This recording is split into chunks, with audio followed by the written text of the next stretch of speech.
I manage okay? How's that? Good. Okay. Looks good. You good?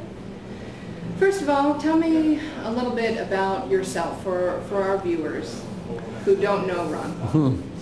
Well, I'm a congressman from Texas. I've been elected 10 times.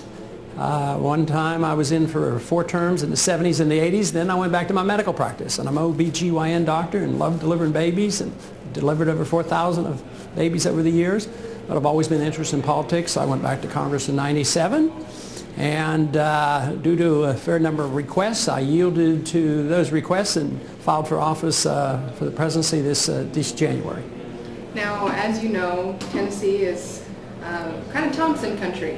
What brings you to Nashville, and what are you offering the Tennessee voters? I think I offer something different than all the other candidates because I talk about the old right conservatism, traditional constitutional values, sound money, no IRS, a foreign policy that used to be the Republican foreign policy of non-intervention. And I think all the other candidates, whether it's Mr. Thompson or all the rest, they all support what they call the new right, and I'm part of the old right. And some people think this sounds strange for the Republican Party, but it was sort of what George Bush in foreign policy talked about in the year 2000, you know, about a humble foreign policy and no nation building. I've emphasized that. Balanced budgets, we always talk about that, but I always vote that way. So it's a little bit different. So yes, I've gone into Utah and had a good reception there, even though that was Romney's territory. And I think there's a lot of people in Tennessee are still interested in a strict interpretation of the Constitution and strictly limiting the government and talking about why it's patriotic and constitutional not to get into these undeclared no-win wars.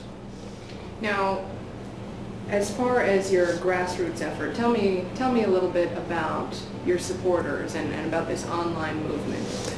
Well, I can't talk about them as one group because it's very, very diverse, because freedom brings people together who have diverse ideas and diverse backgrounds, and that's the unique aspect of believing in freedom in the literal sense, because it means we're not judgmental of people, and we don't want to run their economic lives, we don't want to run their personal lives, and we don't want to fight wars overseas. So all of a sudden people come together. So we have Republicans, and we have Democrats, we have independents, we have a large number of people who have never participated before because they have heard this message, it sounds so good, they might have believed it, they might have believed in it all along, but they just haven't had a chance to vote for it.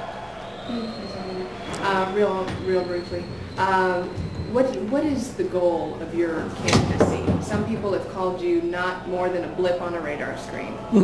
Well, they do that, but they've been trying to wish me away, like we don't exist. At the beginning they said, well, there's a couple expert bloggers on the internet, but there's a lot more than that. I mean, we have tens of thousands, we have 950 meetup groups, very, very active. It's growing exponentially.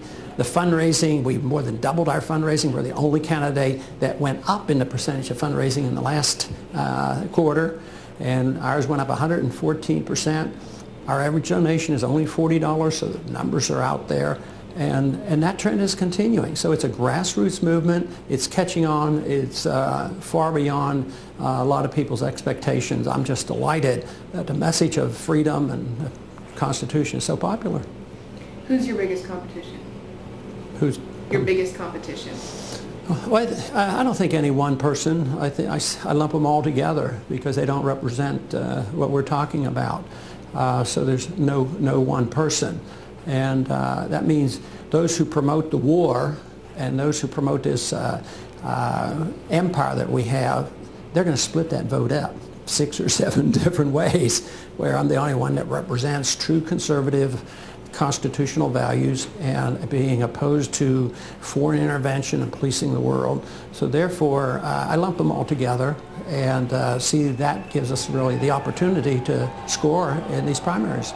Are you a libertarian running as a Republican or a Republican with libertarian leanings? I'm a constitutionalist, and I work with libertarians and constitutionalists, conservatives, Republicans, anybody who believes in the Constitution. But the Constitution is libertarian.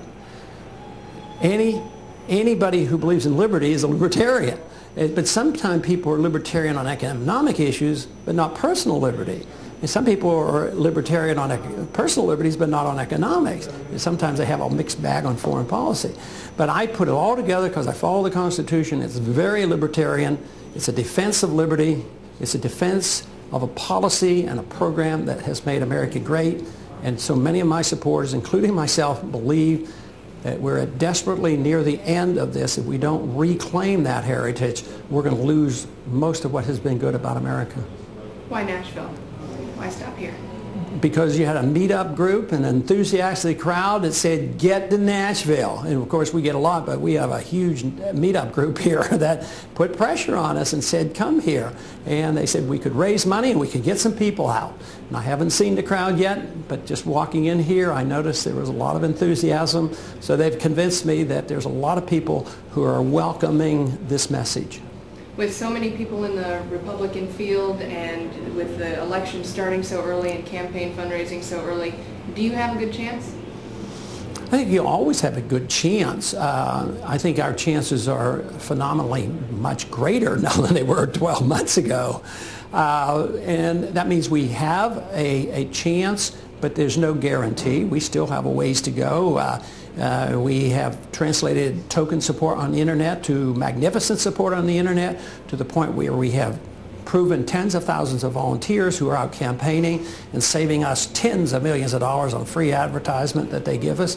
And now we raise money, and better than anybody else. So I would say that we are moving right up there constantly, and we're going to be in a very good position when the primaries start. If you could summarize Ron Paul for our viewers in just a few words, why should they consider you as a candidate? If they believe in liberty and the limitation of government power, as the Constitution advocates, I'm the one that has defended that and have proven it with my voting record. And full confidence that free people can take care of themselves better than any state. We just don't have any confidence they're capable of doing that. So if they believe in freedom and believe that self-reliance works and that freedom truly works in providing goods and services, then I'm the candidate. You like country music? Love it. There's a lot of country music and folk music have been written on about our campaign. There are dozens, and there's over 150 songs on the internet written about our campaign. Here's something I didn't know. I'll have to look that up. Adam, you have anything? He's our political blogger. If you get close to the nomination but you don't win, where does the movement go from there? I don't think they can't squelch the movement. The movement is so broad and has such momentum that in a way I'm irrelevant to some degrees. It's going to continue. They talk about the genie's been out of the bottle. There's no putting it back in, because the message has been brought together. It's understandable. It's a necessity. The more trouble we get into, the greater the need is, whether it's monetary policy, personal liberties, or foreign policy. So this momentum is going to continue regardless of what happens in the campaign. If we win the campaign, of course, there's still a lot of work to do. If we don't, I think there will be more and more people now picking up on this message and running for various offices around the country. Will you and your delegates insist on any changes in the platform? If you have a lot of delegates to the convention, you insist on a vice presidential nominee who's interventionism? That's probably premature, and I'm not much into tokenism and just pretending you're making changes. So sometimes a change in the platform really doesn't mean that much. I'm interested more in strategic changes and changes in people's attitudes and understanding what the role of government ought to be. But I'd certainly participate in making it the best platform possible. Are you ruling out a third-party bid after? Yes, I'm not planning on that. Absolutely not. I'm not going to do that. Okay. All right. Anything else you'd like to add? Nope, that's it.